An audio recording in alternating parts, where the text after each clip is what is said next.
Hi welcome to real estate channel.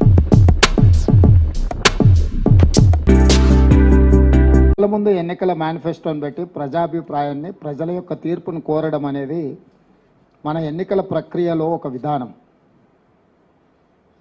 18వ Lok Sabha ఎన్నికల సందర్భంగా ఆ విధానానికి విరుద్ధంగా ప్రజాస్వామ్యం యొక్క మనుగడ, ఈ దేశం యొక్క సామాజిక వర్గాల యొక్క ఆలోచన విధానానికి వ్యతిరేకంగా ఈరోజు భారతీయ జనతా పార్టీ ఈ ఎన్నికలను నిర్వహించి ఏదో ఒక రకంగా అక్రమంగానో దౌర్జన్యంగానో ఈ ఎన్నికలలో ఫలితాలు సాధించి 400 సీట్లు చేరుకొని రాజ్యాంగం యొక్క ప్రాథమిక సూత్రాల మీదనే దాడి చేయాలని కంకణబద్దులై ఈరోజు నరేంద్ర మోడీ గారు, అమిత్ షా గారు దేశం నలుమూలల తిరుగుతూ అన్ని రకాల వ్యవస్థల్ని, సంస్థల్ని వినియోగించి దాడి చేస్తున్నారు ముప్పేట. ఈ అంశాలను పరిగణలోకి తీసుకున్న తర్వాతనే కాంగ్రెస్ పార్టీ ఒక స్పష్టమైన ఆరోపణ భారతీయ జనతా పార్టీ మీద చేస్తున్నది. ఆ అంశానికి నరేంద్ర మోడీ గారు, అమిత్ షా గారు ఇప్పటివరకు సమాధానం చెప్పలేదు. జేపీ నడ్డా గారు కూడా పార్టీ యొక్క విధానాన్ని ఇప్పటికీ చెప్పడం లేదు. ఆనాడు డాక్టర్ బాబాసాహెబ్ అంబేద్కర్ గారి నేతృత్వంలో రచించిన రాజ్యాంగంలో రిజర్వేషన్లను 3 విధాలుగా చేర్చడం జరిగింది. 1 రాజకీయపరమైన రిజర్వేషన్, 2 ఉద్యోగ నియామకాలలో రిజర్వేషన్, 3 విద్యలో రిజర్వేషన్. ఈ 3 రకాలైన రిజర్వేషన్లను రాజ్యాంగము ఎస్సీ ఎస్టీలకు ప్రాథమిక హక్కుగా ఇవ్వడం జరిగింది. వీటితో పాటు 15% ఎస్సీ రిజర్వేషన్ను, 7.5% ఎస్టీల రిజర్వేషన్లను కూడా కేటగారికల్గా వాళ్ళకి ఇవ్వాల్సిన శాతాన్ని దేశం యొక్క జనాభాను దృష్టిలో పెట్టుకొని ప్రాథమికంగా ఒక అంచనాకు వచ్చి ఈ రిజర్వేషన్లను అమలు మొదలు పెట్టడం ఆనాడు కాంగ్రెస్ పార్టీ ఈ నిర్ణయం తీసుకుంది.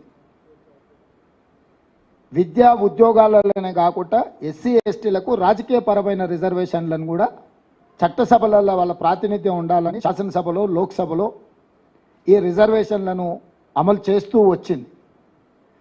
1978లో ఆనాటి రాష్ట్రపతి గారు బీసీ, ఓబీసీలకు కూడా రిజర్వేషన్లు ఇవ్వాలన్న ఆలోచనతోటి బీపీ మండల్ నేతృత్వంలో మండల్ కమిషన్ ఏర్పాటు చేయడం జరిగింది. బీసీ, ఓబీసీలను, జనాభాను, కులాలను అన్నిటిని ఒక అంచనా వేసి వాళ్ళకు కూడా రిజర్వేషన్లు ఇవ్వాల్సిన విధానాలను, విధి విధానాలను ఖరారు చేయమని చెప్పి 1978లో రాష్ట్రపతి ఉత్తర్వుల ద్వారా బీపీ మండల్ నేతృత్వంలో కమిషన్ ఏర్పాటు చేసింది. బీపీ మండల్ కమిషన్ దేశంలో దాదాపుగా 3000 పైగా కులాలను, ఉపకులాలను, ప్రాంతాలను ఎన్నో రకాలుగా సమాచారాన్ని సేకరించి చివరగా 1990లో 27% బీసీ, ఓబీసీ రిజర్వేషన్లను అమలు చేసే నిర్ణయాన్ని వీపీ సింగ్ గారు తీసుకోవడం జరిగింది. బీపీ మండల్ కమిషన్ 52% బీసీల జనాభాను నిర్ధారిస్తూ 27% రిజర్వేషన్లను వాళ్ళకి ఇవ్వడానికి వారు ఇచ్చిండ్రు. ఆ కమిషన్ నివేదికను వీపీ సింగ్ గారు ప్రధానమంత్రి ఉన్నప్పుడు 1990లో దాన్ని అమలు చేస్తూ ఉత్తర్వులను జారీ చేయడం జరిగింది. ఆనాడు ఆర్ఎస్ఎస్ అనుకూలమైన వర్గాలు ఈ రిజర్వేషన్లను వ్యతిరేకిస్తూ పూర్తి స్థాయిలో దేశంలో ఉన్నత వర్గాలకు అండదండగా నిలబడి వెన్నుదన్నుగా నిలుచుని మండల్ కమిషన్కు వ్యతిరేకంగా దేశం మొత్తము ఒక ఉధృతమైన ఉద్యమానికి పరోక్షంగా నాయకత్వం వహించిండ్రు.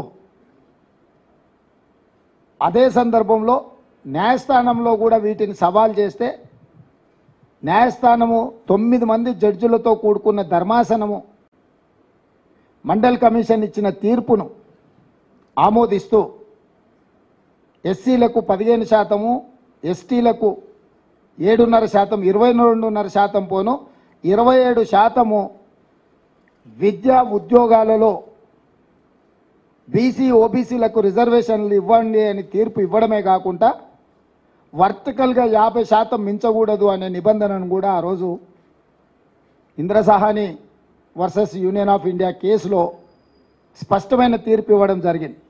అంటే సుప్రీంకోర్టు బీసీ ఓబీసీ రిజర్వేషన్లకు కూడా మండల్ కమిషన్ సిఫార్సులను అనుమతిస్తూ వర్టికల్గా 50% మించకూడదు అనే నిబంధన పెడుతూ ఆ విధంగా కాంగ్రెస్ పార్టీ తీసుకున్న బీసీ ఓబీసీ రిజర్వేషన్లు కూడా సంపూర్ణంగా సుప్రీంకోర్టు ఆమోదంతో ఆ రిజర్వేషన్లు అమలుకు వచ్చినాయి. బీసీ ఓబీసీలకు చట్టసభలల్లో రాజకీయపరమైన రిజర్వేషన్లు లేవు, కానీ ఎస్సీ ఎస్టీలకు ఏ రకంగా అయితే విద్యా ఉద్యోగాలలో రిజర్వేషన్లు ఉన్నాయో బీసీ ఓబీసీలకు కూడా ఆ రిజర్వేషన్లు అమలు జరిగినాయి. ఆనాటి నుంచి ఈనాటి వరకు బీసీ ఓబీసీలు చట్టసభలలో కూడా మాకు రిజర్వేషన్లు ఉండాలి, మా కోటా కేటాయించమని వివిధ సందర్భాలలో వాళ్ళ డిమాండ్ను వినిపిస్తూనే ఉన్నారు. దాని పట్ల కూడా రాజకీయ పార్టీలు వివిధ రకాలలో వివిధ సందర్భాలలో స్పందించడం జరిగింది. ఇప్పుడు ఎందుకు ఈ అన్ని అంశాలను కాంగ్రెస్ పార్టీ ప్రస్తావిస్తుంది అని అంటే, రాహుల్ గాంధీ గారు భారత్ జోడో యాత్ర సందర్భంగా ఈ దేశంలో 50% పైగా ఉన్న బీసీ ఓబీసీకి సంబంధించిన ప్రతినిధులు ప్రజలు రాహుల్ గాంధీ గారికి విజ్ఞప్తి చేసింది. 50% వర్టికల్ రిజర్వేషన్ లిమిట్ను తొలగించాలి, మా జనాభా దామాషా ప్రకారము మాకు రిజర్వేషన్లు కల్పించాలి, అప్పుడే మా సామాజిక ఆర్థిక పరిస్థితి మెరుగుపడుతుంది, వీటన్నిటిని కూడా అమలు చేయాలని వాళ్ళందరూ కూడా రాహుల్ గాంధీ గారికి విజ్ఞప్తి చేయడం జరిగింది. ప్రజలలో తిరిగి కన్యాకుమారి నుంచి కశ్మీర్ వరకు పాదయాత్ర చేసి 150 రోజులు 4000 కిలోమీటర్ల పాదయాత్రలో రాహుల్ గాంధీ గారు ప్రజల నుంచి వచ్చిన డిమాండును సూచనను దృష్టిలో పెట్టుకొని స్పష్టంగా ఏ రాష్ట్రంలో మా ప్రభుత్వం ఉంటే ఆ రాష్ట్రంలో తప్పకుండా మేము బీసీ జనాభాలను లెక్కించి నిధుల కేటాయింపుల్లో రిజర్వేషన్ల విషయంలో చట్టం చేస్తామని చెప్పిండు. కేంద్రంలో అధికారం వచ్చిన ఎంబడే బీసీ జనాభాను లెక్కించి ఓబీసీ జనాభాను లెక్కించి 50% పరిమితానికి లోబడిన రిజర్వేషన్లను కూడా తొలగించి 50% పైబడి కూడా బీసీ ఓబీసీలకు కూడా రిజర్వేషన్లు కల్పించడమే కాకుండా ఎస్సీ ఎస్టీలు ఎంత జనాభా ఉన్నారో అంత జనాభా ప్రాతిపదికన వాళ్ళకు కూడా రిజర్వేషన్లు ఇస్తాము అని చెప్పి రాహుల్ గాంధీ గారు చెప్పారు. దాంట్లో భాగంగానే భారతదేశం యొక్క ఎక్స్రే అంటే ఒక మనిషిని ఎక్స్రే తీస్తే లోపల ఏమేమి ఉన్నాయో అన్నీ చూడడానికి వైద్యుడికి అవకాశం ఉంటుందో భారతదేశం యొక్క ఎక్స్రే తీసి జనాభాను లెక్కించి జనాభా దామాషా ప్రకారం ఎస్సీ ఎస్టీ బీసీ ఓబీసీ రిజర్వేషన్లు అమలు చేయడమే కాకుండా నిధులను కేటాయిస్తామని చెప్పి ఒక స్పష్టమైన విధానాన్ని రాహుల్ గాంధీ గారు చెప్పడం జరిగింది. ఇది మా విధానం. మరి ఇప్పుడు బీజేపీ విధానం ఏంది? 1925లో ఆర్ఎస్ఎస్ను మొదలుపెట్టినప్పుడు వాళ్ళు ఒక నిర్ణయం తీసుకున్నారు. 100 సంవత్సరాల లోపు ఈ దేశాన్ని హిందూ దేశంగా ప్రకటిస్తామనేది ఒక నిర్ణయం. స్వతంత్రం వచ్చిన తర్వాత కాంగ్రెస్ పార్టీ అమలు చేస్తున్న రిజర్వేషన్లను రద్దు చేసి రిజర్వేషన్లు లేని దేశాన్ని ఏర్పాటు చేస్తామనేది రెండవది. ఈ రెండు విషయాలలో అన్ని రకాలుగా వాళ్ళు ఒక ప్రయత్నం చేస్తున్నారు. మూడవది, ఈ మధ్యలో నరేంద్ర మోడీ అమిత్ షాకు తోడైనరు ఇద్దరు, అదానీ అంబానీ. వీళ్ళు కార్పొరేట్ పెట్టుబడిదారులు. ఆనాడు ఈ దేశాన్ని ఆక్రమించుకోవడానికి ఈస్ట్ ఇండియా కంపెనీ మొట్టమొదట గుజరాత్ సూరత్లో ప్రవేశించింది. సముద్రం పక్కన సంసారం మొదలుపెట్టిన ఈస్ట్ ఇండియా కంపెనీ అక్కడి నుంచి కొంచెం కొంచెంగా జాతుల మధ్యలో ప్రాంతాల మధ్యలో వైరం సృష్టించి రాజ్యాలను ఆక్రమించి అఖండ భారతదేశాన్ని మొత్తాన్ని తమ గుప్పిట్లో పట్టుకొని కొన్ని వందల సంవత్సరాలు ఈస్ట్ ఇండియా కంపెనీ బ్రిటిష్ సామ్రాజ్యాన్ని ఏర్పాటు చేసుకున్నారు. ఇవాళ అదే సూరత్ నుంచి బయలుదేరిన అదానీ ఈనాటి ప్రధానితో కలిసి రిజర్వేషన్లను రద్దు చేసే కుట్రకి ఆర్ఎస్ఎస్ 1925 మొదలుపెట్టినప్పుడు 100 సంవత్సరాలు ఏదైతే టార్గెట్ పెట్టుకున్నారో 2025కు 100 సంవత్సరాలు పూర్తి కాబోతుంది.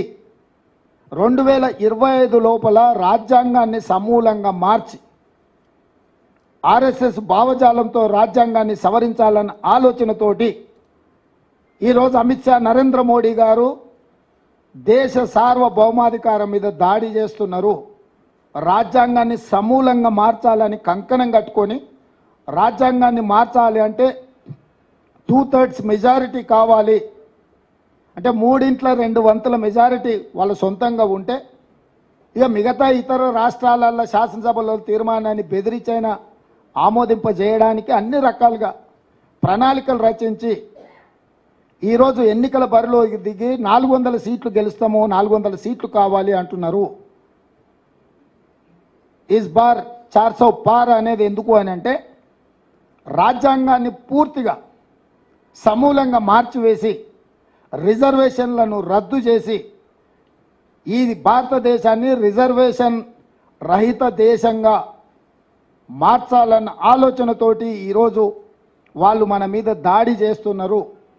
నరేంద్ర మోడీ, అమిత్ షా ఈ దేశ మూలవాసులైన దళితులు, గిరిజనులు, బీసీ, ఓబీసీల మీద సర్జికల్ స్ట్రైక్ చేస్తున్నారు. ఈ సర్జికల్ స్ట్రైక్కి ఈ ఎన్నికలను క్షేత్రంగా వాళ్ళు ఈరోజు నిర్ణయం తీసుకున్నారు. దేశం అత్యంత ప్రమాదం వైపు వేగంగా ప్రయాణం చేస్తుంది. రాజ్యాంగం యొక్క మూల స్తంభాలైన రిజర్వేషన్ల ప్రక్రియ నుంచి సోషల్ ఫ్యాబ్రిక్ని అంతా కూడా దెబ్బతీసి ఈరోజు ఈ రకమైన కుట్ర జరుగుతుంది.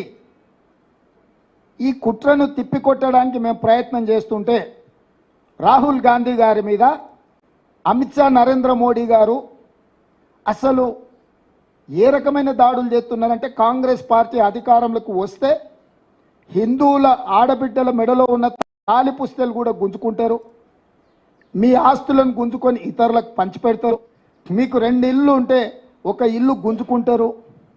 ఇట్లాంటి విచక్షణారహితమైన ఆరోపణలు చేయడమే కాకుండా బాధ్యతారహితంగా ఒక ప్రధానమంత్రి, కేంద్ర హోంశాఖ మంత్రిగా ఈరోజు వాళ్ళు మాట్లాడుతున్నారు. ఈ భారతదేశంలో ఎక్కడైనా సాధ్యమవుతుందా? తండ్రి ఆస్తి కొడుక్కి ఇవ్వాలంటే కూడా తండ్రి విరాసత్ ఇస్తే తప్ప ఆస్తుల బదిలీ జరగడం లేదు. అన్నదమ్ముల ఆస్తుల పంపకాలలో కూడా పెద్ద మనుషుల ముందు సరైన విధంగా పంపకాలు జరిగి సబ్ రిజిస్ట్రార్లో రిజిస్ట్రేషన్ చేస్తే తప్ప అన్నదమ్ముల ఆస్తుల పంపకాలు కూడా జరగడం లేదు. పూచిక పుల్లైనా నయా పైసైనా చట్టబద్ధంగా బదిలీ చేస్తే తప్ప, ఒప్పుకొని ఒప్పంద పత్రాల మీద సంతకాలు పెడితే తప్ప ఈరోజు బదిలీ ప్రక్రియ ఈ దేశంలో జరగదు. ఇంత పకడ్బందీగా చట్టాలను రాసి డాక్టర్ బాబాసాహెబ్ అంబేద్కర్ గారు ఎవరు కష్టార్జితం వాళ్ళదే, ఎవరు సంపాదించింది. నిన్ననే సుప్రీంకోర్టు ఒక మాట చెప్పింది, భార్య ఆస్తి కూడా, భార్య సంపాదించిన ఆస్తిని భర్త ఏదైనా అత్యవసరంగా వాడుకుంటే కూడా మళ్ళీ భర్త తిరిగి భార్యకి ఇవ్వాల్సిందే. భార్య ఆస్తి మీద భర్తకి ఎలాంటి అధికారం లేదని నిన్నగాక మన సుప్రీంకోర్టు, నిన్నగాక మన న్యాయస్థానాలు స్పష్టమైన తీర్పు ఇచ్చినాయి. అంటే భార్య ఆస్తిని కూడా భర్త తీసుకోవడానికి చట్టంలో అనుమతి లేదు. ఒకవేళ తీసుకోవాలనుకుంటే కూడా భార్య అనుమతి తీసుకోవాలి, మళ్ళీ భార్య అడిగినంబడే వెనక్కి ఇవ్వాలని ఇంత స్పష్టమైన నిబంధనలు మన న్యాయస్థానాలు చెప్తుంటే ఈరోజు రిజర్వేషన్లను రద్దు చేయాలన్న కుట్రలో భాగంగా కాంగ్రెస్ మీద, రాహుల్ గాంధీ గారి మీద విష ప్రచారం చేసి ప్రజల్ని తప్పుదోవ పట్టించి ఎన్నికల్లో 400 సీట్లు గెలవాలి అని వాళ్ళొక వికృత రాజకీయ క్రీడకు తెరలేపినరు. ఈరోజు మేము స్పష్టమైన ఆరోపణ చేస్తున్నాం. ఆర్ఎస్ఎస్ భావజాలాన్ని, ఆర్ఎస్ఎస్ యొక్క మనువాద సిద్ధాంతాన్ని భారతీయ జనతా పార్టీ అమలు చేయడానికి రిజర్వేషన్ రహిత దేశంగా ప్రకటించడానికి 400 సీట్లు కోరుకుంటున్నారు. అందుకు ఆర్ఎస్ఎస్కు బలమైన కారణాలు ఉన్నాయి. హిందువులల్లా కులాలు ఉపకులాలుగా ఉంటే హిందువులు మొత్తం ఏకంగా ఉన్నారని చూపించడానికి ఇబ్బంది వస్తుంది. కాబట్టి హిందూ జాతిలో దళితులుగా, గిరిజనులుగా, బీసీలుగా, ఓబీసీలుగా, బీసీ ఓబీసీల ఉపకులాలు, దళితుల ఉపకులాలు, గిరిజనుల ఉపకులాలు ఉంటే ఇవి వివిధ తెగల కింద వస్తే ఈ మొత్తాన్ని ఒక హిందూ సమాజంగా చూపించడానికి ఇబ్బంది అవుతుంది. కాబట్టి రిజర్వేషన్లను అన్నిటినీ రద్దు చేసి ఈ మొత్తం హిందూ సమాజం అని చూపించాలన్న ఆలోచనతోని ఆర్ఎస్ఎస్ తమ ప్రణాళికను సిద్ధం చేసింది.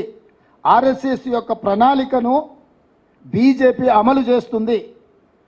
ట్రిపుల్ తలాక్ కావచ్చు, 370 ఆర్టికల్ కావచ్చు, యూనిఫామ్ సివిల్ కోడ్ కావచ్చు, సిటిజన్ అమెండ్మెంట్ యాక్ట్ కావచ్చు, కశ్మీర్కు సంబంధించిన విషయాలు కావచ్చు, ఇతర ఎన్నో విషయాలు ఆర్ఎస్ఎస్ యొక్క ఆలోచన విధానాన్ని గత 10 సంవత్సరాలలో నరేంద్ర మోడీ, అమిత్ షా గారు అమలు చేసుకుంటూ వచ్చిండ్రు. ఇది గతము మన కళ్ళ ముందర ఉన్న ప్రత్యక్ష ఆధారాలు.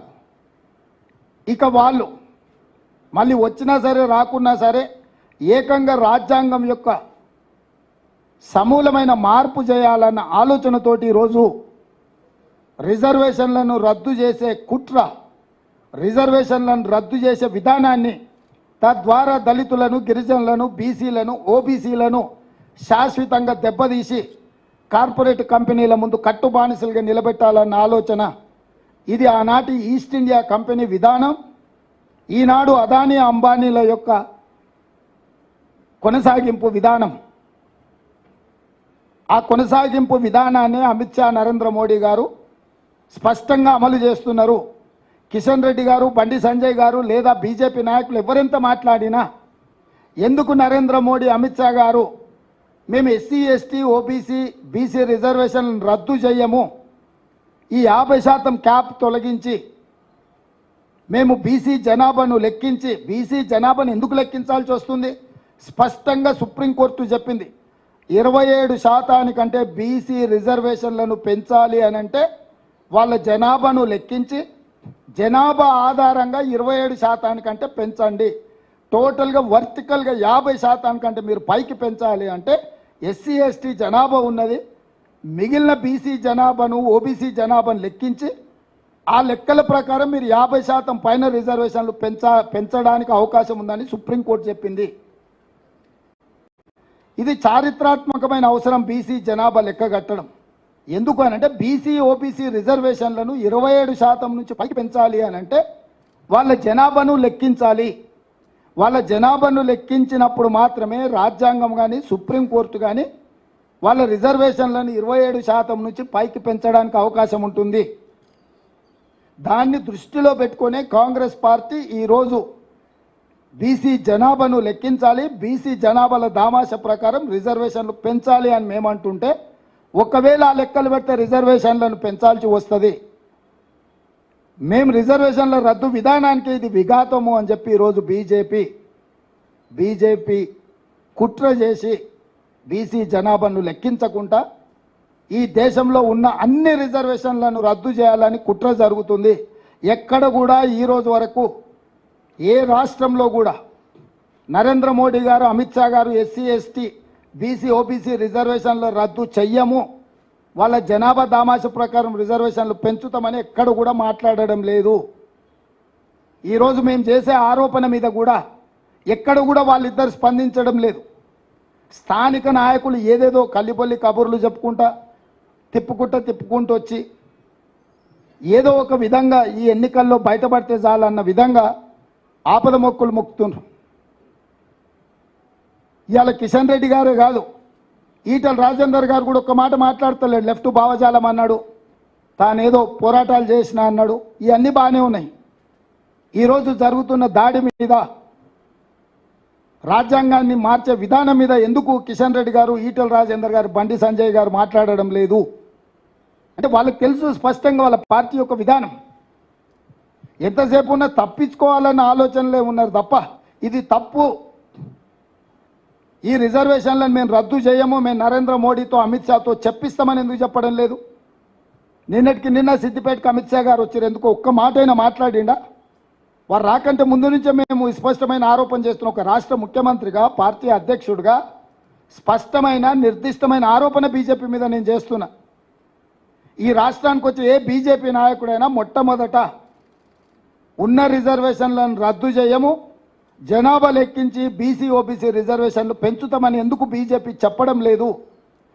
సరే, వీళ్ళు ఒక రకం. చంద్రశేఖరరావు ఈ విషయాన్నే మాట్లాడతలేడు. ఆయన ప్రపంచంలో అన్నీ మాట్లాడుతున్నాడు. అమలాపురం నుంచి అమెరికా వరకు మాట్లాడుతున్నాడు, చంద్రమండలం నుంచి చింతమడక వరకు మాట్లాడుతున్నాడు. కానీ బీజేపీ చేస్తున్న కుట్ర గురించి మాత్రం మాట్లాడతలేడు. రిజర్వేషన్లు రద్దు చేసే ఆలోచనను బీజేపీని ప్రశ్నించడం లేదు. గతంలోనే చంద్రశేఖరరావు గారు రాజ్యాంగాన్ని మొత్తం రద్దు చేసి కొత్తది రాసుకోవాలన్నాడు. ఎవరి ఆలోచన ఇది? రాజ్యాంగాన్ని రద్దు చేసి కొత్తది రాసుకునేది ఆర్ఎస్ఎస్ విధానమే కదా. ఇవాళ చంద్రశేఖరరావు స్వయంగా భావజాలానికి ప్రభావితమైందా, లేకపోతే జైల్లో ఉన్న బిడ్డకు బెయిల్ కోసము ఈరోజు ఎస్సీ ఎస్టీ బీసీ ఓబీసీ రిజర్వేషన్లను తాకట్టు పెట్టి బీజేపీకి సహకరిస్తున్నాడా? చంద్రశేఖరరావు గారు కూడా తన విధానాన్ని ప్రకటించాలి. నేను స్పష్టంగా సూటిగా చంద్రశేఖరరావును డిమాండ్ చేస్తున్నా. ఎస్సీ ఎస్టీ బీసీ ఓబీసీ రిజర్వేషన్లను రద్దు చేయాలన్న భారతీయ జనతా పార్టీ విధానం మీద బీఆర్ఎస్ విధానం ఏంది? ఒకవేళ మీ విధానము రిజర్వేషన్ల రద్దును వ్యతిరేకిస్తే మీ పోరాట కార్యాచరణ ఏంది? బీజేపీకి వ్యతిరేకంగా 100 రోజులైన మా ప్రభుత్వాన్ని దిగిపోవాలి, మా ప్రభుత్వాన్ని పడగొట్టాలని కార్యాచరణ ప్రకటించి బస్సు యాత్ర చేస్తున్నా అంటున్నావు కదా. 10 సంవత్సరాల అధికారంలో ఉండి ప్రజలందరినీ పీల్చి పిప్పి చేసి అక్రమ కేసుల ద్వారా ఈరోజు రాజ్యాంగాన్ని దెబ్బతీసే మోడీ మీద నీ పోరాట కార్యాచరణ ఎక్కడుంది? 5 ఏళ్ల కోసం ఎన్నుకున్న మా ప్రభుత్వాన్ని ఇప్పటికిప్పుడు దించేయాలని కేసీఆర్ గారు, కేటీఆర్ గారు, హరీష్ గారు అంటున్నారు. 10 ఏళ్ళు ప్రజల్ని మోసం చేసిన మోడీని దించడానికి మీ దగ్గర ఉన్న కార్యాచరణ ఏంది? 100 రోజులే అయిన మా ప్రభుత్వమా మీ టార్గెట్? 10 సంవత్సరాల నుంచి ప్రజల్ని వంచి దేశాన్ని దోసుకుని ప్రధానమంత్రి అయిన నరేంద్ర మోడీ గారు ఆనాడు 55 లక్షల కోట్ల రూపాయలు దేశం మీద అప్పు ఉంటే ఈరోజు 168 లక్షల కోట్ల రూపాయలు అప్పయింది. ఒక్క నరేంద్ర మోడీ గారు 10 సంవత్సరాలలో 113 లక్షల కోట్ల రూపాయల అప్పు తీసుకొచ్చిండు. 14 మంది ప్రధానమంత్రులు 67 సంవత్సరాలు చేసిన అప్పు 55 లక్షల కోట్లు అయితే 10 సంవత్సరాలలో ఒకే ఒక్క నరేంద్ర మోడీ దానికంటే 2 పైన అప్పు చేసిండు. ఒక్కసారైనా ఈ అప్పు ముప్పు గురించి కేసీఆర్ మాట్లాడాడు. ఎందుకంటే 69,000 కోట్ల రూపాయలతో ఉన్న తెలంగాణ రాష్ట్రం ఆయన చేతులు పెడితే ఆయన 7 లక్షల కోట్ల రూపాయలు అప్పు చేసిండు. ఇద్దరు ఒకే రకమైన విధానాన్ని అవలంబించడం ద్వారా రాష్ట్రాన్ని ఈయన అప్పుల కూపంలో నెట్టితే దేశాన్ని మొత్తం అప్పుల ఊపిలో మోడీ కూర్చేసిండు. ఇక వీళ్ళిద్దరు ఒప్పందం బెయిల్ కోసం అయితే నిన్నటికి నిన్న మేడ్చల్ ఎమ్మెల్యే స్పష్టంగా చెప్పిండు, మేము బీజేపీ గెలిపిస్తాం, బీజేపీ గెలుస్తుంది మల్కాజ్గిరిలో అని. ఇంకా కూడా కేటీఆర్కు మరి సోయి ఉందా లేదా ఇవాళ మాట్లాడుకుంటా. అసలు అప్పటికప్పుడు ఉన్న పలంగా నిజంగానే బీజేపీతో వీళ్ళకి వైరం ఉంటే మల్లారెడ్డిని పార్టీలకు వెళ్ళి సస్పెండ్ చేయాలి. బహిరంగంగా ప్రజల ముందు బీజేపీ అభ్యర్థిని అలై బలై చేసుకొని ఆయనే గెలుస్తాడని ఆయనకు సహకరిస్తుంటే ఆయన అసెంబ్లీ నియోజకవర్గం ఉన్న ప్రాంతంలో మేడ్చల్ ఎమ్మెల్యే మీద చర్యలు తీసుకోకపోను ఈరోజు కేటీఆర్ సమర్థించడం దేనికి సూచన? నేను మొదటి నుంచి చెప్పిన 5 పార్లమెంటు నియోజకవర్గాలను తాకట్టు పెట్టినరు బీజేపీకి బీఆర్ఎస్ వాళ్ళని. పోయినసారి నేను ఎంపీగా నిలబడ్డప్పుడు మల్కాజ్గిరిలో 31 సమావేశాలు పెట్టిండు కేటీఆర్ నన్ను ఓడించాలని. ఇలా ఇప్పటి వరకు ఒక్కటి పెట్టిండు, కార్యకర్తల సమావేశం అని చెప్పి పెట్టి ఆర్ఎల్ఆర్ను పిలిచి నీకు పైసలు ఇచ్చేది లేదు, నీకేమైనా ఆస్తి ఉంటే అమ్ముకో అని చెప్పిండు. ఇన్ని వేల కోట్లు దోసుకున్నావు, బూత్ ఖర్చుల కన్నా ఆర్ఎల్ఆర్కి ఇవ్వాలి కదా. అంటే నువ్వు ఎన్నికలు చేయకు, వదిలేసాయి, ఈటల రాజేందర్ గెలవాలి. ఎక్కడన్నా ఈ మొత్తం ఎన్నికల పర్యటన మొదలైనాక ఈటల రాజేందర్కు వ్యతిరేకంగా ఎక్కడైనా కేటీఆర్ మాట్లాడిండా? కేసీఆర్కు వ్యతిరేకంగా ఈటల రాజేందర్ ఎక్కడైనా మాట్లాడిండా? నిన్న నా మీద సవాల్ విసురుతున్నాడు, నువ్వు భూములు అమ్మకుంటా రైతులకు రుణమాఫీ చేయని. భూములను అమ్మకుంటా రుణమాఫీ చేయి, బుక్కెడు బో పెట్టకుండా పిల్లల్ని ఆంబోతులాక తయారు చేయి. ఏందా రాజేందర్, ఏం మాట్లాడుతున్నావు నువ్వు? ఇన్ని వేల ఎకరాలు కేటీఆర్ అమ్మినప్పుడు ఎప్పుడన్నా ఈ భూములు అమ్మొద్దని ఎప్పుడన్నా ఈటల రాజేందర్ మాట్లాడిండా? హైదరాబాద్ చుట్టుముట్టూతా విలువైన వేలాది ఎకరాల భూముల్ని అమ్ముకోవడం, ఆక్రమించుకున్నప్పుడు రాజేందర్కి ఏ రోజు కూడా ఈ భూములు గుర్తురాలే. నేను ప్రజలకు మంచి చేద్దాము, ఏదేమైనా సరే మాకు అధికారం ఇచ్చిందే రైతు రుణమాఫీ చేయడానికి, 15 ఆగస్టు లోపల 2 లక్షల రూపాయల రుణమాఫీ చేస్తామని మేము కంకణబద్ధులమై కమిట్మెంట్తో మేము మాట్లాడుతుంటే, అరే ఆయన కష్టపడుతుంది కదా, చేస్తా ఉంటుంది కదా, చేయని అనాల్సింది పోయి అట్టెట చేస్తావు నువ్వు, భూములు అమ్ముతావా? అంటే ఎవరికి మద్దతు పలుకుతున్నాడు ఈటెల రాజేందరు? అంటే చేయొద్దా? రైతులకు రుణమాఫీ చేయొద్దా? భూములు మీరే అమ్ముకుంటారా, మీరే గుంజుకుంటారా, మీరే ఆక్రమించుకుంటారా? దేవుడి భూములు ఆక్రమించుకున్నావా నీ మీద ఆయన అన్నాడు. ఇప్పటివరకు చర్యలు తీసుకోలే. కేసీఆర్ ధరణితోని 1000 ఎకరాలు ఆక్రమించుకున్నాడని రాజేందర్ అన్నాడు. ఆయన దాని మీద ఏం జోలి చెప్తలేడు, ఢిల్లీకి ఫిర్యాదు చేస్తలేడు. అందుకే నేను కేసీఆర్ను సూటిగా డిమాండ్ చేస్తున్నా, మల్కాజ్గిరిలో బీజేపీ అభ్యర్థి ఈటెల రాజేందర్ను గెలిపించడానికి మీ మేడ్చల్ ఎమ్మెల్యే బహిరంగంగానే మాట్లాడిండు, గెలుస్తున్నాడని అభినందించిండు. తక్షణమే మీ మేడ్చల్ ఎమ్మెల్యే మీద చర్యలు తీసుకోండి. బీజేపీతో మీకు చీకటి ఒప్పందం లేకపోతే తెలంగాణ సమాజానికి నేను విజ్ఞప్తి చేస్తున్నా, వాళ్ళ ఒప్పందం బయటపడ్డది. అమాయకంగానో అత్యుత్సాహంగానో మేడ్చల్ ఎమ్మెల్యే ఉన్నది ఉన్నట్టు చెప్పిండు, కుండ వలగొట్టిండు. ఇక కేసీఆర్ కేటీఆర్ గుండు వలగొట్టుడే మిగిలింది తెలంగాణ సమాజంలో. ఇంత స్పష్టంగా ఎన్నికలు దగ్గరకు వస్తుంటే మీ ఎమ్మెల్యే బీజేపీ అభ్యర్థిని నువ్వు గెలుస్తున్నావు అని అభినందించి అల్లై బల్లై చేసుకుంటే, షోకాజ్ నోటీస్ కూడా ఇవ్వకుండా, కనీసం వివరణ కూడా అడగకుండా ఆయన బీజేపీని ఓడిస్తా అని రంకెలేస్తున్నాడు. ఆయన మహబూబ్నగర్ పోయిందంట, తింటుంటేనే 2 సార్లు కరెంటు పోయిందంట. నువ్వేమన్నా బకాసూరు, నువ్వు అరేనాయన రోజంతా తిననీకే? ఎంతసేపు తింటావా? 10 నిమిషాలు 15 నిమిషాలు తింటాం తిండి తింటే. సేమ్ ఇట్లనే హౌల మాటలు మాట్లాడింది. సూర్యాపేటలో పోయి పార్టీ ఆఫీస్లో ప్రెస్ మీట్ పెట్టినప్పుడు కరెంటు పోయిందని. నేను మా అధికారులు అడిగితే వాళ్ళకి అధికారికంగా కనెక్షనే లేదు సార్, వాళ్ళు జనరేటర్ మీద ఉన్నారు, ఆ పొట్టైన జనరేటర్లో కట్టబెట్టినట్టు ఆగింది సార్ అని మా అధికారులు చెప్పాను. మరుక్షణం నేను విచారణకు ఆదేశించిన. సూర్యాపేట అట్లెట్ల కరెంటు పోయిందని అడిగితే అసలు దాని కరెంటు కనెక్షన్ లేదని చెప్పారు. అంటే ఒక 10 ఏళ్ళు ముఖ్యమంత్రిగా పనిచేసి ఈరోజు ప్రధాన ప్రతిపక్ష నాయకుడు ఉన్న కేసీఆర్కి ఇంత అసహనం, ఇన్ని అబద్ధాలు ఎందుకు? ఏం కొట్టుకపోయింది, ఏం మునిగిపోయింది? ఏం అధికారం లేకపోతే సస్తమా? ఏమవుతుందా? ఊపిరాకి చచ్చిపోతావు?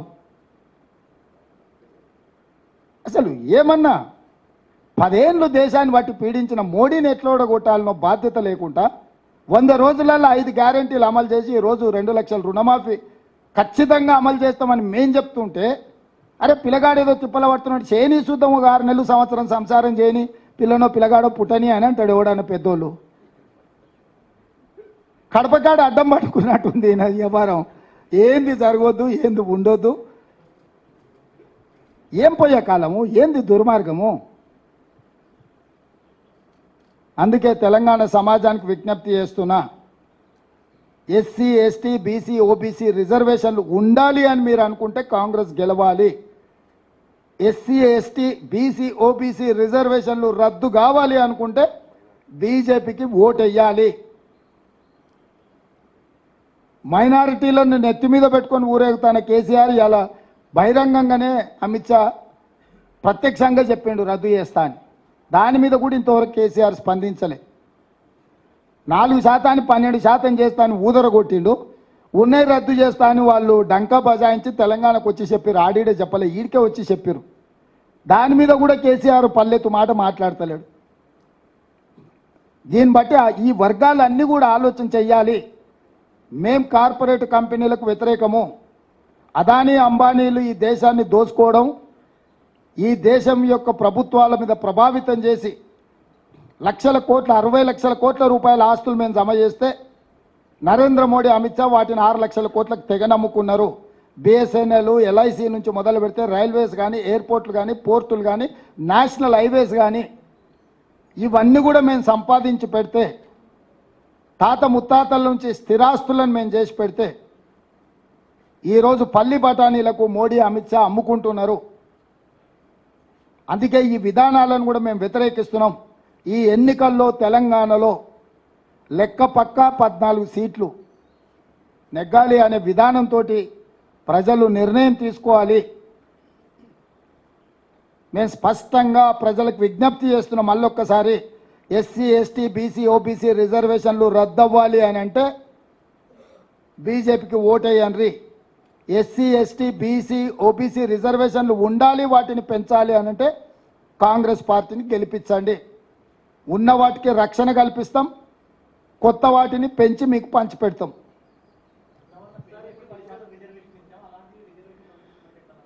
ఇప్పుడు అదే కుట్ర అంటున్నా. ఆ రోజు మేము చట్టసభలలో ఉన్నాం కాబట్టి వాటిని మెడలోంచి తీసుకొచ్చినాం. ఈరోజు 400 సీట్లు వస్తే ఎవరితో అవసరం లేదు, రద్దు చేయాలనే విధానం. గతంలో కూడా 2 సార్లు బీజేపీ 13 నెలలు ఒకసారి 5 సంవత్సరాలు ఒకసారి వాజ్పేయి గారు ఉన్నారు. ఆ రోజు ఈరోజు పోయినసారి రద్దు చేసినాం. ఎందుకు రద్దు చేయలే అంటే వాళ్ళ దగ్గర బ్రూటల్ మెజారిటీ ఉన్నప్పుడు వాళ్ళ రహస్య ఎజెండాను అమలు చేస్తారు. ఆ రహస్య ఎజెండాను ఒకవేళ నిజంగానే మీరు చెప్పిందే నిజం అనుకుందాం, ఎందుకు నరేంద్ర మోడీ అమిత్ షా దేశ ప్రజలకు మాట ఇస్తలేరు? బీసీ జనాభా లెక్క కడతాం, రిజర్వేషన్లు పెంచుతాం, బీసీ ఓబీసీలకు పంచుతామని ఎందుకు అమిత్ షా నరేంద్ర మోడీ చెప్పడం లేదు?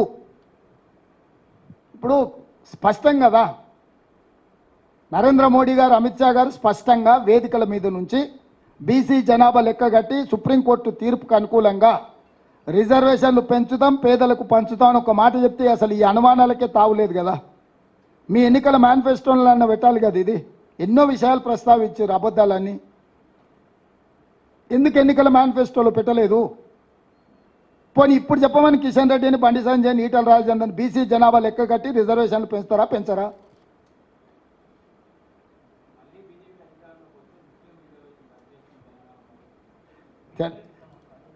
ఇప్పుడు తెలంగాణకు ఇచ్చిన రిజర్వేషన్లు కేంద్ర ప్రభుత్వం పరిధిలో కాదు, అది రాష్ట్ర ప్రభుత్వం. రాష్ట్ర ప్రభుత్వంలో 2004లో కాంగ్రెస్ అధికారంలోకి వచ్చినప్పుడే అమలు చేసిండ్రు. ఈరోజు కాంగ్రెస్ రాష్ట్ర ప్రభుత్వంలో ఉన్నది. ఇప్పుడు వాళ్ళు రద్దు చేస్తానే మొత్తం రిజర్వేషన్లనే, మొత్తానికే కొండనాలికకు మంది అయితే ఉన్ననాలిక కూడా ఊడిపోయిందని మొత్తం కొట్టే ముందర ఇదంతా ఏందనేది వాళ్ళు ఒకటొకటిగా రహస్య ఎజెండా బయట పెడుతున్నారు.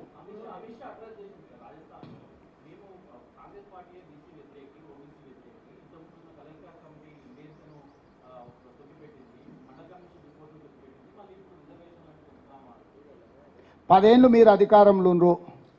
కాంగ్రెస్ పార్టీ మంచి చేసిందో చెడు చేసిందో ప్రజలు తీర్పిచ్చి నరేంద్ర మోడీ అమిత్ షా గారికి అధికారం ఇచ్చిండ్రు. వాటన్నిటిని మీరు అమలు చేస్తే అయిపోయి ఉండే కదా. ఇప్పుడు ఈ చర్చ ఎందుకు? 10 సంవత్సరాలు బ్రూటల్ మెజారిటీ వాళ్ళ దగ్గర ఉండే, 300 పై సీట్లు వాళ్ళ దగ్గర ఉన్నాయి కదా. ఇన్ని బిల్లులను చట్టసభలో ఆమోదించుకున్న వాళ్ళు ఇప్పుడు ఏదైతే కాంగ్రెస్ మీద ఆరోపణలు చేస్తుర్రో వాటిని వాళ్ళు అమలు చేస్తే అయిపోయేది కదా. పోనీ అది కూడా పక్కన పెట్టు. ఈరోజు మీరే 3వ అధికారం వస్తుంది అంటున్నారు కదా, మీరు ఏమేమి అమలు చేస్తారో ప్రజలకు చెప్పండి. ఇప్పుడు ప్రతిపక్షంలో హోదా కూడా లేని మా మీద మీకెందుకు ఆరోపణ? మళ్ళీ కూడా రాదంటున్నారు కదా మీరు. వాళ్ళ లెక్క ప్రకారం కేసీఆర్ నరేంద్ర మోడీ లెక్క ప్రకారం మేము 40 సీట్లు దాటం. అవునా? ఇదే కదా వాళ్ళిద్దరు చెప్తున్నది. 40 సీట్లు దాటనలో మేమైతే అమలు చేయలేం కదా. 400 వచ్చే సీట్లు బీఆర్ఎస్ బీజేపీ 400 సీట్లు వచ్చినప్పుడు ఏమేమి అమలు చేస్తారో ప్రజలకు స్పష్టమైన హామీ ఏమంటున్నా నేను. మీ విధానాన్ని, మీ విధాన పత్రాన్ని ప్రకటించమని అడుగుతున్నాము.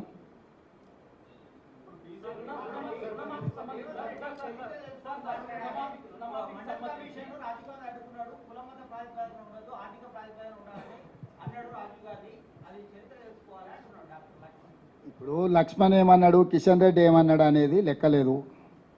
వాళ్ళు ఏంది దొడ్డి దగ్గర కాపలా ఉండేటోళ్ళే తప్ప లోపలికి పోయేటోళ్ళు కాదు. లోపల ఉన్నోళ్ళు ఏం చెప్తున్నారో లెక్కకు తీసుకోండి.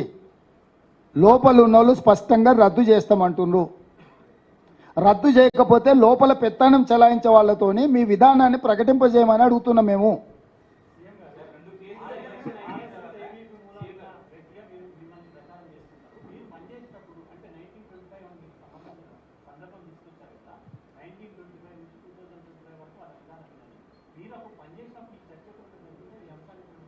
వాజ్పేయి గారు కూడా అందులోనే చేసిరు. వారు ప్రధానమంత్రిగా ఉన్నప్పుడు ఇవి అమలు జరిగినాయా?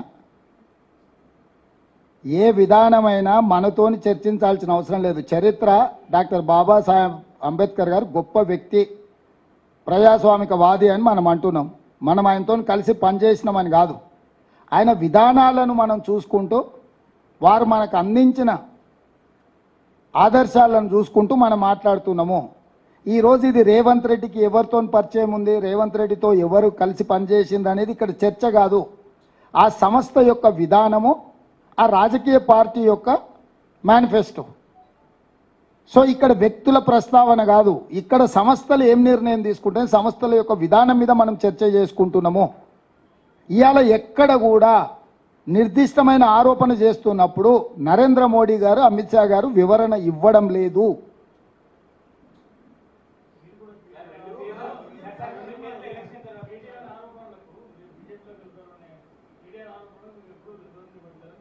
నేను కేటీఆర్ను అంత సీరియస్గా తీసుకొని నీకు ఎప్పుడో చెప్పిన మేనేజ్మెంట్ కోట వాడు పిల్లగాడు పొద్దుపోయినప్పుడు వచ్చినప్పుడల్లా ఏదో ఒకటి మాట్లాడతాడని. కేసీఆర్ మాట్లాడితే డెఫినెట్గా మాట్లాడతా.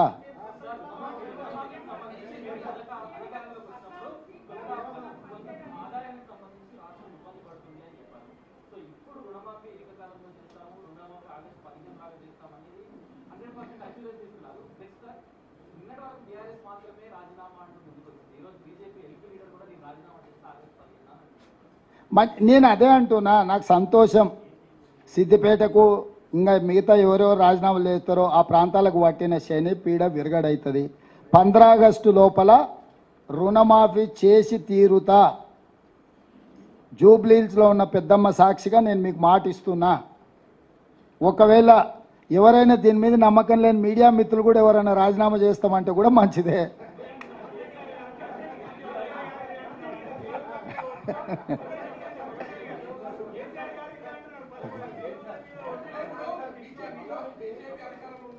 क्या हो रहा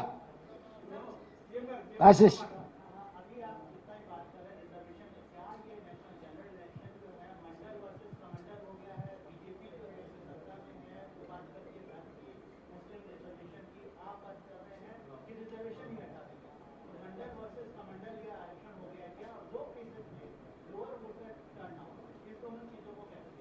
मैं एक बात साफ साफ कहना चाहता हूं, इस देश की प्रधानमंत्री और गृह मंत्री रिजर्वेशन हटाने के लिए बहुत सारे कोशिश कर रहे, साजिश कर रहे, क्योंकि उनके जो मदर ऑर्गेनाइजेशन है राष्ट्रीय स्वयंसेवक संघ, उनके आइडियोलॉजी, उनके फिलॉसफी है इस देश में बिना रिजर्वेशन इस देश को चलाने के लिए उन लोगों का सोच धारा है.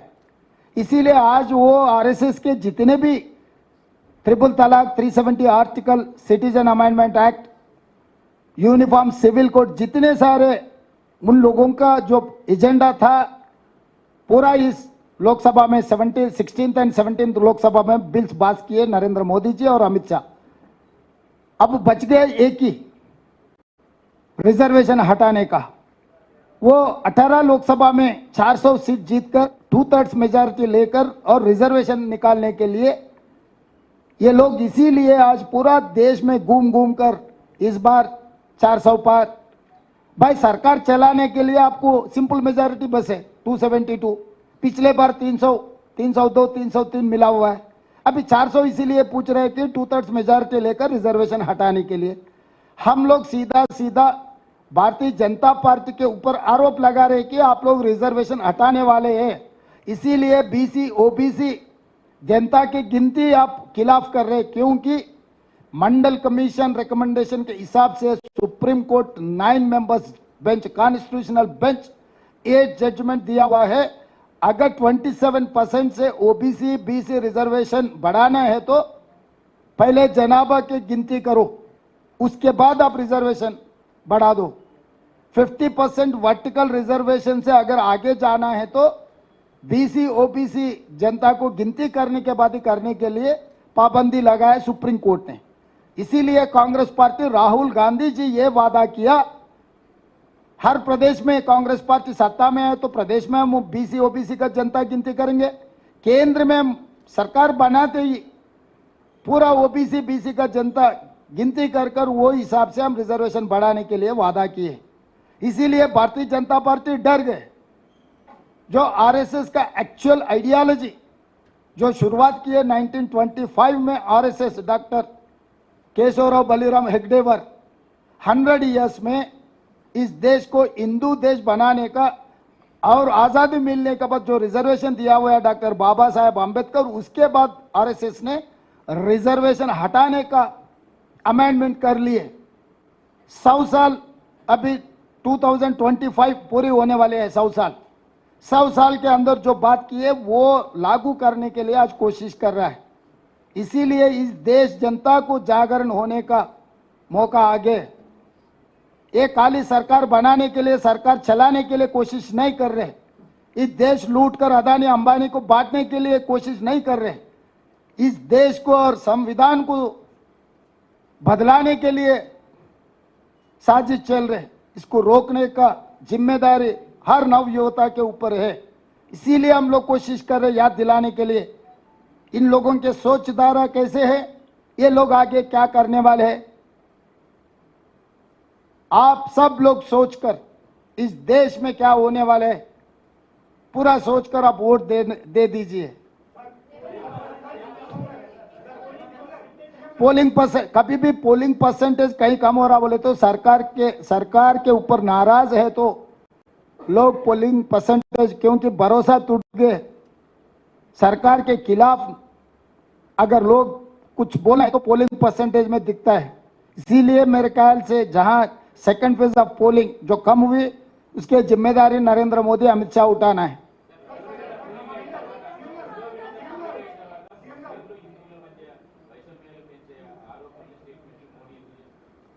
భయం, ఓటమి భయం, ఓటమి భయం.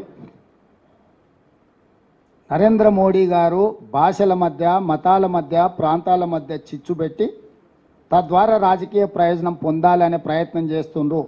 ఈ దేశ ప్రజలు విఘ్నులు. తరతరాలుగా మన మధ్యలో ఉన్న సత్సంబంధాలు నరేంద్ర మోడీ గారు పెట్టే భయానికి లొంగరు.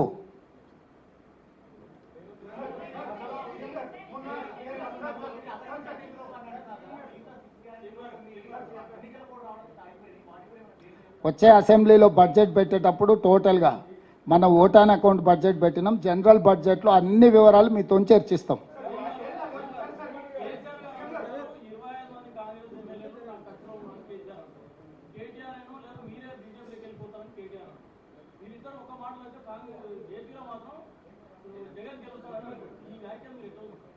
అంటే వాళ్ళ చపల చిత్తము, వాళ్ళ యొక్క భయము, లేకపోతే అవగాహన రాహిత్యము, ఈ మాటలను బట్టి మనం చూడొచ్చు.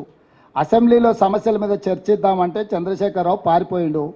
కానీ ఓ టీవీ స్టూడియోలో కూర్చొని 4 గంటలు రాసుకోర సాంబా అన్నట్టుగా అడిగేటోడు ఆయనోడే, చూపించేటోడు ఆయనోడే, రాసుకునేటోడు ఆయనోడే. ఏందా ఇది? ఎంత బాధ్యతారహితంగా వ్యవహరిస్తున్నాడు ఈ రాష్ట్రంలో ప్రధాన ప్రతిపక్ష నాయకుడు. రోజుల కొద్దీ సభ పెట్టి సమస్యల మీద మాట్లాడుకుందాం, మీ అనుభవంతో వాటి పరిష్కారానికి సూచనలు చేయండి అని ప్రభుత్వం ఒకవైపు ఆహ్వానిస్తుంటే తూచి నేను రానని చెప్పి టీవీ స్టూడియోలో కూర్చొని సొల్లు పురాణం అంతా మాట్లాడుతున్నాడు. మా తాతలు నేతులు తాగినరు, మా మూతుల వాసన చూడండి, తినడానికి తిండి లేదు కానీ మా మీసాలకు మాత్రం సంపెంగ నూనె, అసలు తగ్గని అది ఆయన ఏంది, ప్రౌడ్ టు బి ఆయన దొరా అనే ఏందో ఇంగ్లీష్లో మాట్లాడినట్టున్నాడు. వెలమ దొరగా ఉండడానికి ఆయన గొప్పగా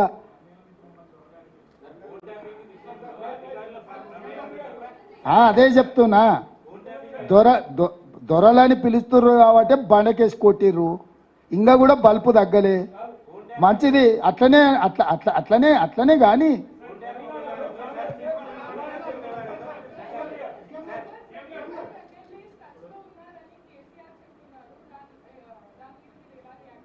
ఇప్పుడు ఆయన దొడ్లు ఎన్ని ఉన్నాయో ఆయన రోజు సాయంత్రం లెక్క చూసుకునే పరిస్థితి. మీరు అంత సీరియస్గా తీసుకోకండి. కొంచెం మానసికంగా వారు కొంత ఇబ్బందిని ఎదుర్కొంటున్నారు, కొంచెం మానసిక ఆందోళనలో ఉన్నారు. ఉండడానికి కూడా కారణం నేను అర్థం చేసుకోగలను. ఇంట్లో ఉన్న పరిస్థితులు, బయట ఉన్న పరిస్థితులు, అధికారం కోల్పోయి ఎవరు పిలిచినా పలకకపోవడం వల్ల బెల్లు కొడితే కూడా ఎవరు వస్తలేరు. ఆ సంతగాడు కూడా సెలవు పెట్టిపోయిందంట.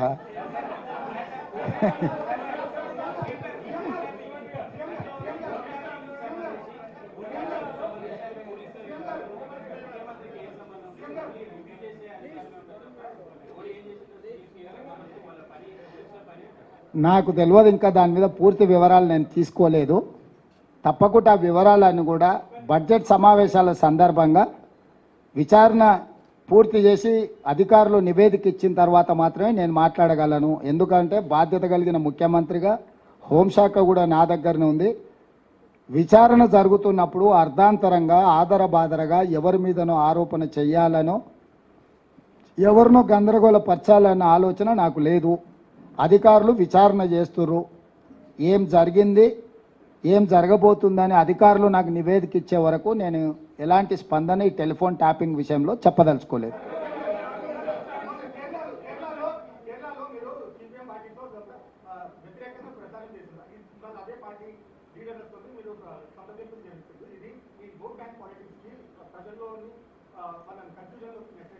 రాహుల్, ఈ దేశం యూనియన్ ఆఫ్ స్టేట్స్ నీకు తెలుసు కదా, వివిధ రాష్ట్రాలతో కూడుకున్న సమూహమే భారతదేశము. మరి వివిధ రాష్ట్రాల పార్టీకి వివిధ విధానాలు ఉంటాయి. అందుకే రాష్ట్ర శాఖ అధ్యక్షులు ఉంటారు కదా, దాని ప్రకారమే పనిచేస్తున్నా నేను.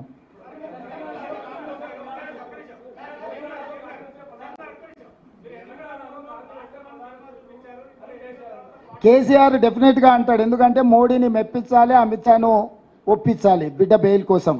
తెలంగాణ రాష్ట్రం ఇచ్చి ఆంధ్రప్రదేశ్లో పార్టీ దాదాపుగా కనుమరుగైపోయి కేంద్రంలో అధికారం కోల్పోయి ఇక్కడ ప్రజల ఆకాంక్ష నెరవేర్చిన సోనియా గాంధీ కాంగ్రెస్ పార్టీ ప్రధాన శత్రువు అంటున్నాడంటే చంద్రశేఖరరావు గారి యొక్క ఆలోచన విధానం ఏందో మీరు అర్థం చేసుకోండి. ఈరోజు ఆయన ఎంతసేపు ఉన్నా రావణాసురుడు తపస్సు చేసి ప్రత్యక్షం చేసుకున్నట్టు ఈరోజు ఆయన ఎంతసేపు ఉన్నా అమిత్ షా మోడీని ప్రత్యక్షం చేసుకోవడానికి తపస్సు చేస్తున్నాడు. కాంగ్రెస్ను విమర్శిస్తేనో కాంగ్రెస్ వ్యతిరేకంగా పనిచేస్తేనో వాళ్ళు ప్రత్యక్షమవుతారని ఆయన ఒక ఆలోచనతోని కాంగ్రెస్ పార్టీని తిడుతున్నాడు. అంటే కాంగ్రెస్ పార్టీని తిట్టడానికి తెలంగాణ రాష్ట్రం ఇవ్వడమే కారణమా, లేకపోతే ఎస్సీ ఎస్టీ బీసీ ఓబీసీ రిజర్వేషన్లు ఇవ్వడం కారణమా? ఏం కారణం కాంగ్రెస్ను తిట్టడానికి? ఇప్పుడు ఆయన మోడీని ఒప్పించే ఆలోచన తప్ప ఇంకేదైనా ఒక్క కారణం చూపించండి కాంగ్రెస్ను విమర్శించడానికి. 10 సంవత్సరాలు వైఫల్యం చెందిన ప్రధానమంత్రి, దగా చేసిన ప్రధానమంత్రి, దేశాన్ని అప్పుల ఊబిలో ముంచేసిన ప్రధానమంత్రి నరేంద్ర మోడీ గారు అక్కడుంటే ఆయన గురించి మాట్లాడకుండా 100 రోజుల్లో 5 గ్యారెంటీలను అమలు చేసి 30,000 ఉద్యోగాలు ఇచ్చి బీసీ జనాభా లెక్కలు పెట్టి మెగా డిఎస్సి నోటిఫికేషన్ ఇచ్చి పబ్లిక్ సర్వీస్ కమిషన్లో గ్రూప్ 1 ఉద్యోగాలు 564 నోటిఫికేషన్ ఇచ్చి ఇన్ని సమూలమైన మార్పులు తీసుకొచ్చి ఈరోజు వరి మొత్తం 7,000 చిల్లర కొనుగోలు కేంద్రాలు తెరిచి రైతులు పండించిన ప్రతి చివరి గింజ వరకు కొనుగోలు చేస్తున్న మమ్మల్ని ఈరోజు చంద్రశేఖరరావు గారు విమర్శిస్తున్నాడంటే అసలు ఆయన ఏ రకమైన వైఖరులు ఉన్నాడో ఆయన మానసిక స్థితిని మీరు అర్థం చేసుకోండి.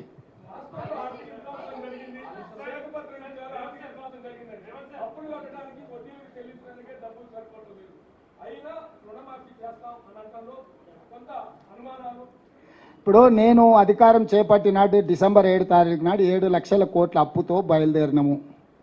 ఆ రోజు నుంచి మొన్న 7 తారీఖు వరకు ఏప్రిల్ 1 వరకు 26,000 పైచిలకు కోట్ల రూపాయలు కేసీఆర్ చేసిన అప్పు కట్టినము.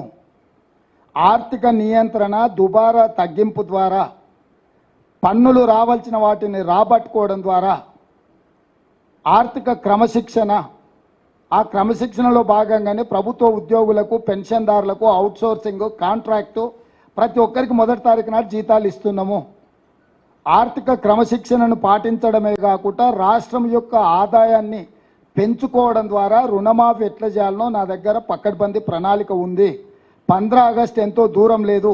2014లో లక్ష రుణమాఫీ చేస్తాను, 2019 వరకు చేయలేదు. 2018లో 1,00,000 రూపాయల రుణమాఫీ చేస్తాను, 2024 వరకు కూడా చంద్రశేఖరరావు చేయలేదు. చంద్రశేఖరరావు లాంటి చరిత్ర నాది కాదు. నేను ఇప్పుడు కూడా మీ ద్వారా స్పష్టంగా చెప్తున్నా, పెద్దమ్మ తల్లి సాక్షిగా 15 ఆగస్టు లోపల రైతు రుణమాఫీ చేసి తీరుతా. నా ప్రణాళిక నాకున్నది, ఆర్థిక క్రమశిక్షణ నాకున్నది. అన్ని రకాల నిర్ణయాలు తీసుకుంటాము. ఆయన రాజేందర్ ఆర్థిక మంత్రిగా ఉండే అన్ని తెగ నమ్మిండు. అమ్మినప్పుడే ఆయనే ఉన్నాడు కదా. ఇవాళ ఆయన ఏందో శిల్క పలుకులు వలుకుతున్నాడు. ఇప్పుడు వాళ్ళు కాకూడదనే చూస్తున్నారు. రైతులను ముంచాలి, రైతులు ఆత్మహత్యలు చేసుకోవాలనేదే రాజేందర్ది కేటీఆర్ది కోరిక. వాళ్లకు ఒక మంచి పని జరగాలని లేదు. పిల్లి శాపనార్థాలకు ఉట్టి దిగపడదు అన్నట్టు వాళ్ళలాకి ఎంతసేపు దోపిడీ చేసి దొంగతనాలు చేసి వాళ్ళ ఆస్తులు పెంచుకోవాలనుకుంటారు. మేము దోపిడీ చేయకుంటుంటే ఆటోమేటిక్గా రుణమాఫీ జరుగుద్దా? నేను నమ్మకంగా చెప్తున్నా.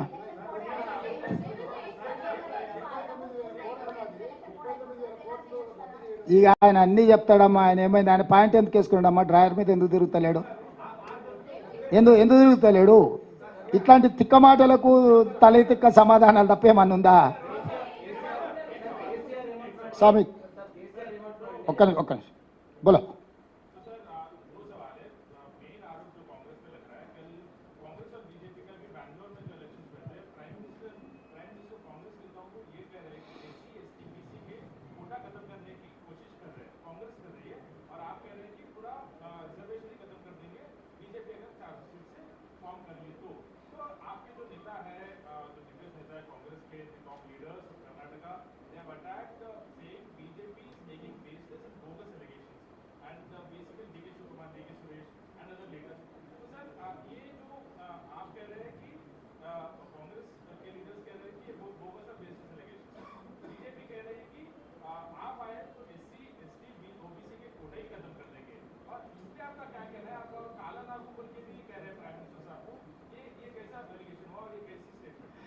मैं साफ है हमारे सोचधारा हम इलेक्शन मैनिफेस्टो में हम दिखा दिए. मतलब आगे हमारे सरकार बने तो हम क्या करने वाले हैं सबके सामने हम लोग हमारा मैनिफेस्टो आपके सामने रख दिए. आप उसके आधार पर आप वोट देने के लिए सोचो. भारतीय जनता पार्टी ये बात नहीं कह रहा है. हमारे खिलाफ इल्जाम लगाने में लग गए, आरोप हमारे खिलाफ लगाने में लग गए. आपका सोचधारा क्या है? आपका इलेक्शन मैनिफेस्टो क्या है? पिछले 2 बार आप इलेक्शन मैनिफेस्टो दिया हुआ है, कुछ अमल हुआ क्या? तो Bharatiya Janata party hidden agenda के बारे में कुछ कह रहा ही नहीं, तो उल्टा इल्जाम लगा के चुनाव जीतने के लिए कोशिश करे. कर्नाटक में भी वही हुआ, मध्य प्रदेश में भी वही हुआ, राजस्थान में भी वही हुआ है. तो अमित शाह और नरेंद्र मोदी जी झूठ बोलकर इस बार चुनाव जीतने के लिए कोशिश कर रहा है.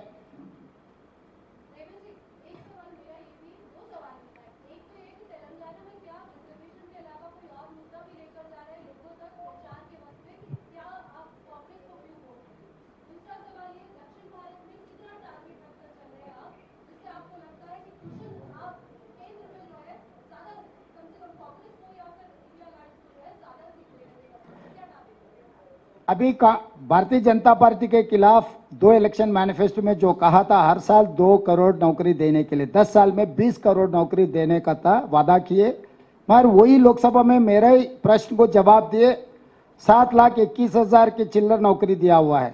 इसका मतलब 1% भी नहीं दिया हुआ है. और किसानों का इनकम डबल करने के लिए कहा था, मगर किसान के खिलाफ काला कानून लागू किए और किसान ने लाखों के किसान दिल्ली शहर पूरा घेर कर मोदी जी किसान काला कानून वापस ले लिया और माफी भी मांगा है.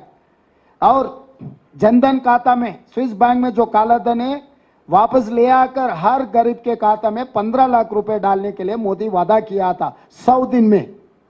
मगर आज के तारीख में तो 10 साल गुजर गए, 1 पैसा भी नहीं डाला है. 40 करोड़ जनधन खाता में खाता खोला हुआ है, मगर वही जीरो ही है आज तक. और 400 रुपए सिलेंडर था, अभी 1200 हो गए. 55 रुपए पेट्रोल था, 110 रुपए हो गए. 50 रुपए डीजल था, अभी 100 रुपए हो गए.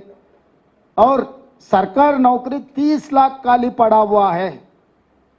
अगर 30 लाख सरकार नौकरी भर्ती किए तो SC ST OBC रिजर्वेशन लागू होकर 50%, 15 लाख सरकार नौकरी में ये सब लोग रहते थे.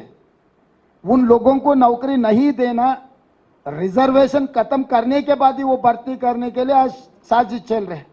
इसीलिए मोदी जी सरकार नौकरी भी भर्ती नहीं किए. आज 30 लाख खाली पड़ा हुआ है. आपको भी मालूम है केंद्र सरकार में 30 लाख नौकरी खाली पड़ा हुआ है. साउथ के बारे में 130 केरला, तमिलनाडु, आंध्र प्रदेश, तेलंगाना, कर्नाटक एंड पुदुचेरी 130 सीट है. ये सबसे केरला में 0, तमिलनाडु में 0, आंध्र प्रदेश में मिले तो 1 नहीं तो 0, कर्नाटक में मिलेगा 10-12, तेलंगाना में 2-3 मिलते, शायद वो भी मिलते नहीं मिलते. 130 में ज़्यादा से ज़्यादा 10 से 15 भारतीय जनता पार्टी को मिलने वाले हैं. बाकी का इंडिया अलायंस को 100 के ऊपर सीट मिलने वाले हैं साउथ से। आप हिसाब किताब देखो, मैं बोलने का कोई जरूरी नहीं है। तो साउथ इंडिया से कांग्रेस पार्टी इंडिया अलायंस को 100 के ऊपर सीट मिलने वाले हैं। और राजस्थान में भी कल चुनाव हुआ था, क्या हाल है आप देखो। तो इसीलिए इस बार नरेंद्र मोदी जी हार मानना ही पड़ेगा। जैसा केसीआर दिसंबर में हार मान लिए, पहले वो भी यही कह रहा था 100 सीट जीतने वाले हैं, मैं बोला था वो गिरने वाले हैं, आपने यकीन नहीं किए, हो गया। अभी 400 बोल रहे मोदी जी, देखेंगे कहाँ के रुकेगा उनका गाड़ी।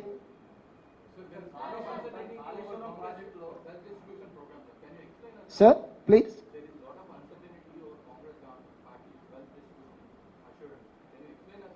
Yeah, why not? It's a simple philosophy. Whatever government in India is getting income, we wanted to distribute poorest of the poor. That is what our policy. We are not going to take any individual property.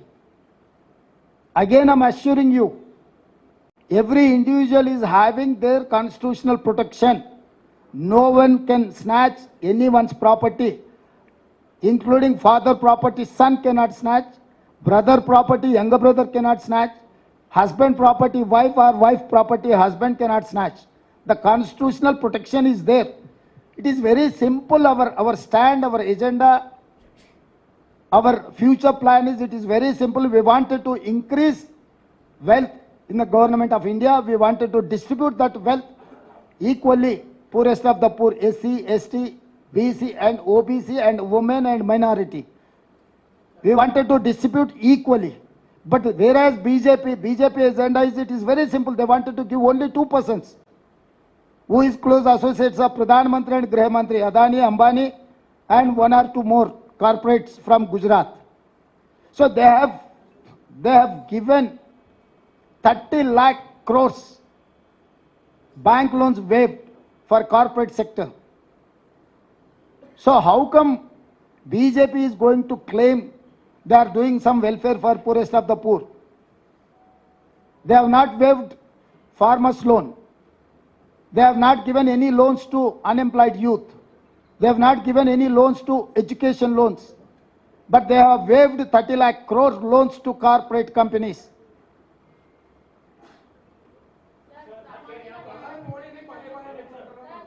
ధన్యవాదాలుగా